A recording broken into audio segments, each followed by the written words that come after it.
Ever felt sad, anxious, lonely, or scared? Me too. I could start going to therapy, but I could also just let my emotions out of the piano instead.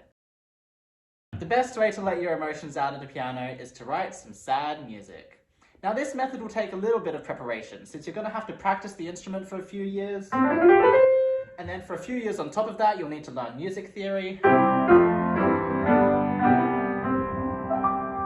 And even after all of that, you're still not guaranteed to be able to write a single bar of music that accurately reflects your emotions. But to give you a few tips on how to write a sad piano piece, I've got a few that I prepared earlier.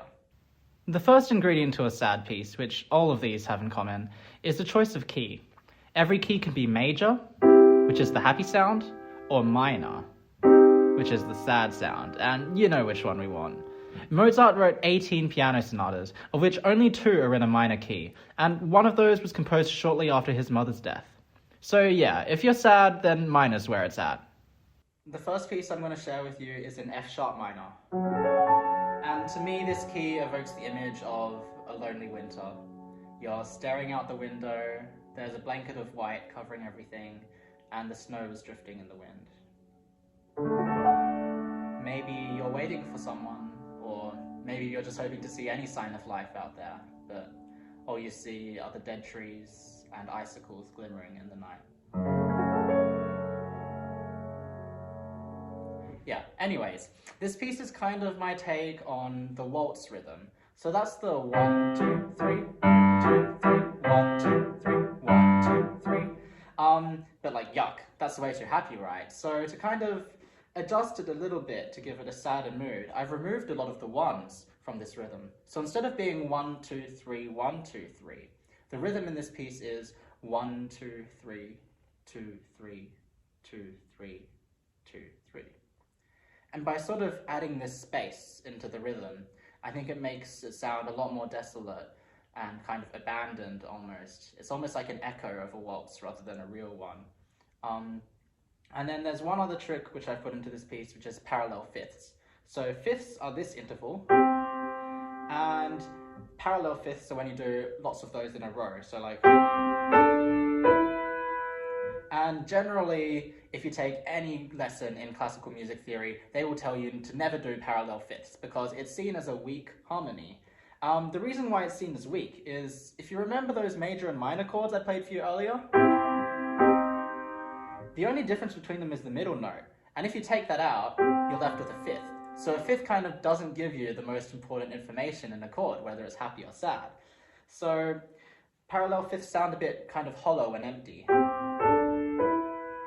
But that glossy sound is exactly what I wanted in this piece, not only because it reminds me of icicles, but also because that hollowness to the sound kind of reflects the loneliness of the landscape of the piece, I think.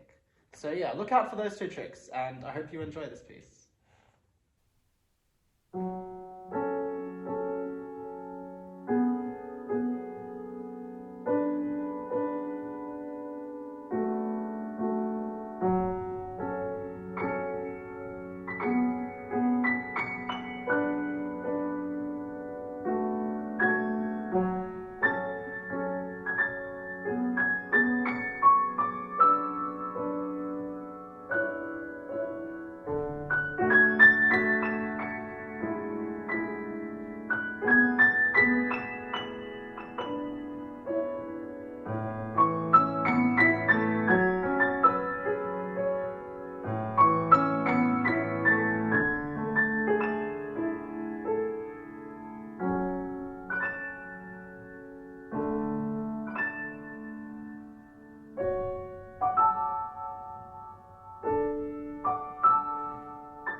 hope you enjoyed that. The next sad piano piece I want to share with you has a bit of a backstory to it, actually. It was written during the Panini, and as an international student, I spent a lot of time not just isolated, but isolated on the opposite side of the planet to my family. So this piece, which is in G sharp minor, is about oceans. It's about how big they are, how deep they are, and how much space oceans separate us with. At the start, the ocean is very calm. It's this very still, inky black mass of water. And then through the middle of the piece, the ocean starts growing these big rolling waves that start crashing over each other.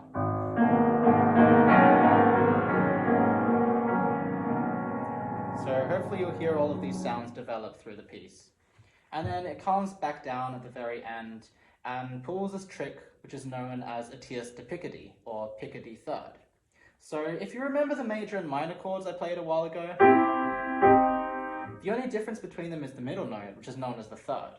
And a picardy third is when you take the sad minor one and raise it up to the happy major one.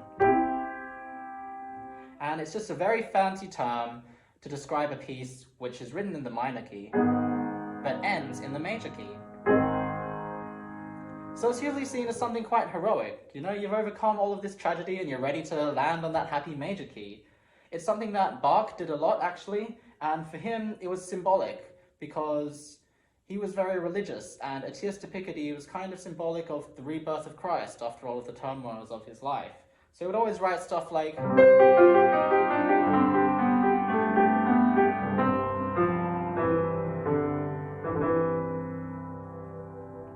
but that's a little bit too happy for me, so I had to put my own twist on it. And the ending to this piece is one of my favorite endings that I've ever written for a composition. So it does a tierce de picardy, we have a piece in minor, and we end it in the major. But then at the very, very, very end of the piece, it blurs the lines a little. In the last few bars of this piece, you hear both major and minor thirds, and it's very unclear as to which key we've actually ended up in. So you could see it as a happy ending, or you could see it as a sad ending, or you could just see it as a mystery. It's up to you. I hope you enjoy the piece.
So yeah, I hope you enjoyed that one as well. I think that's all I've got time for today. I don't know if you've noticed, but I'm pretty sure it was light out when I started recording this video, and it is now definitely not light outside, so I should probably just pack it up and sleep it off. But if you enjoyed either of the pieces, you can buy the sheet music at my sheet music store, link in the description below. Alternatively, you can find the sheet music on my Patreon, link also in the description below. Other than that, yeah, I hope you're having a better day than I am, and I'll catch you next time.